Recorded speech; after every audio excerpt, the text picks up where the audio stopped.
Now, America's #1 show on pop culture and politics.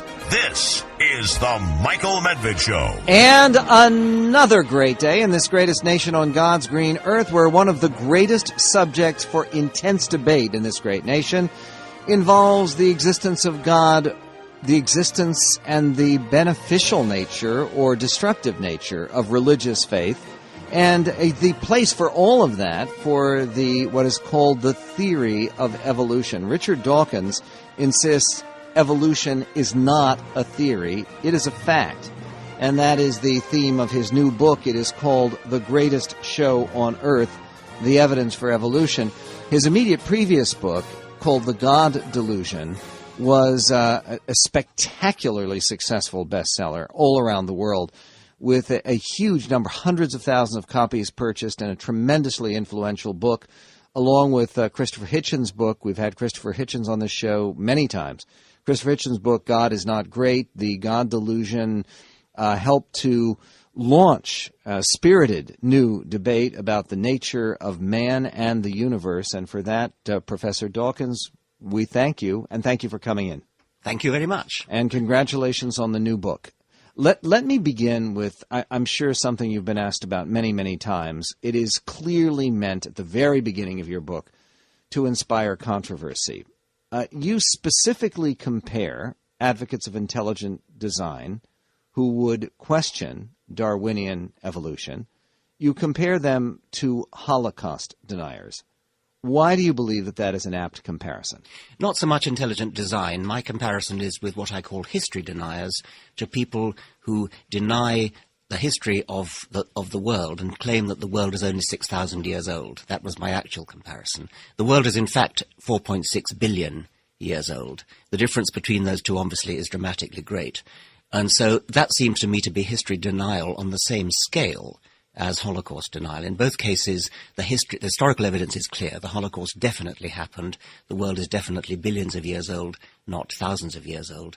So both of them are history deniers. I did not wish to imply any kind of political concordance between them. There clearly isn't. Okay. Aside from the political concordance, even if you – and I want to come back to some of the promotional material that's been released from your book, which very specifically talks about intelligence design in the context of Holocaust Yes, denial. Indeed. Yes. Yeah, and which you'll agree, that's unfair.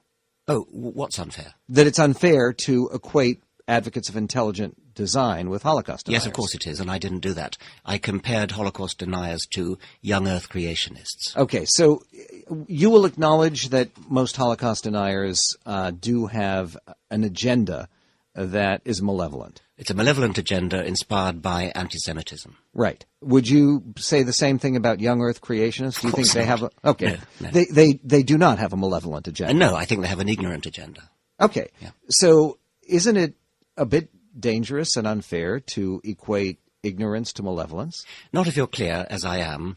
I'm equating one thing, which is their denial of history. I call them both history deniers. I demonstrate that young Earth creationists are history deniers. I then cast around to say, where else can we find history deniers? The best example I can find of history deniers is Holocaust deniers. There's no other resemblance, but that's an important resemblance. I'm interested in the history of the world, and this is an important matter. 1-800-955-1776 is our phone number. Joined by Richard Dawkins. He has written a series of elegant bestsellers about biology, about life and its origins. His new book is called The Greatest Show on Earth, The Evidence for Evolution.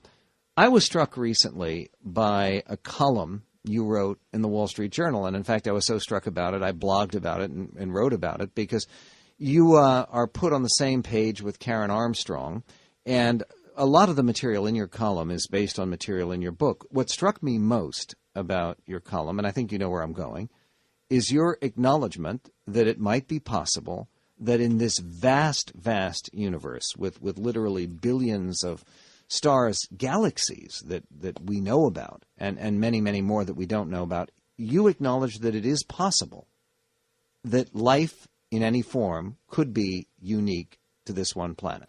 Yes, it would be very surprising because, as you say, the number of planets is simply huge. And so on the same principle as, we were wrong about thinking the world was the center of the universe and so on, we very probably would be wrong if we thought that this was the only planet that had life.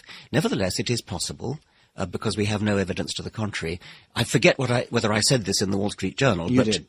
I said that. But the next point I'm going to make, which is that if it were true that this was the only planet in the universe that had life, that would have dramatic consequences. What it would mean is that the origin of life would have to be a truly spectacularly rare event.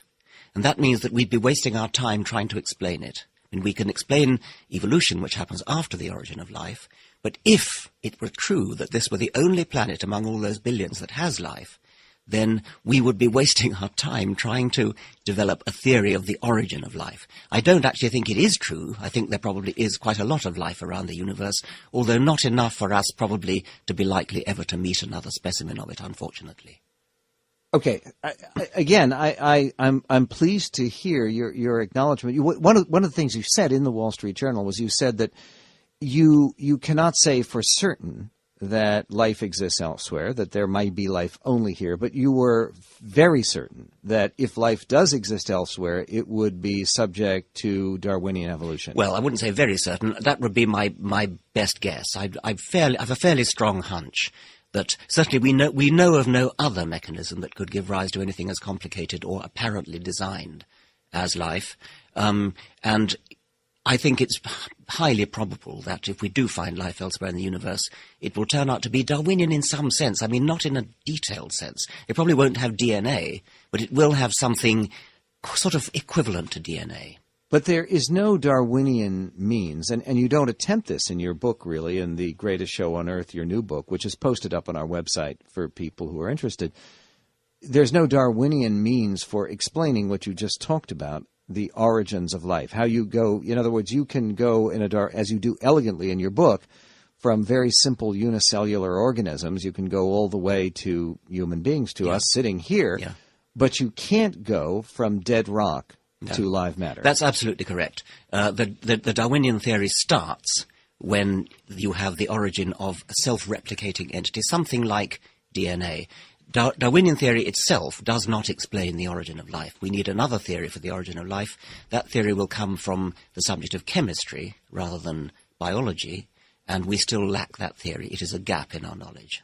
Let us go to Jonathan in Poulsbo, Washington. You're on the Michael Medved Show with Professor Richard Dawkins. Yes, thank you for taking my call. Sure. The issue of history deniers. Now, I confess, Dr. Dawkins, I've read several of your books, but not the most recent. I did, however, read an excerpt from the book published in Newsweek recently, in which you use the term history deniers to refer to people who deny that humans share a common ancestor with chimpanzees. Yes. Which, of course, is different from the age of the Earth issue. I don't remember I would be happy to use it for both. Okay. Well, I am not a young Earth creationist. I have no problem with the age of the Earth. But as a biologist, I do have a problem with the idea that humans share a common ancestor with chimpanzees. Are you serious? I'm very serious. Well, I see no mechanism biologically to get from there to here. From where to where? From an ape-like primate to a human or chimpanzee. We are ape-like primates, isn't it? There's no question of getting to it. We are ape-like primates. Well, then an ancestor who is not human. Yes. I mean, what you have to get from is a common ancestor with chimpanzees, which lived about 7 million years ago and which gave rise to chimpanzees on one hand and gave rise to us on the other. You have a problem with that? That's the claim I object to. I challenge that. Did you say you're a teacher of biology? I am a biologist. Jonathan, give a basis for your objection. Well, as I said, we see no mechanism in biology that would get you from there to here. For example, we see lots of evidence for changes within existing species, and most of the evidence cited for Darwinism is precisely that. But the extrapolation from that to the origin of new species and organs and body plans is non-existent. The evidence for that is non-existent. No, look, if you go for sufficient length of time, you're talking about change within a species.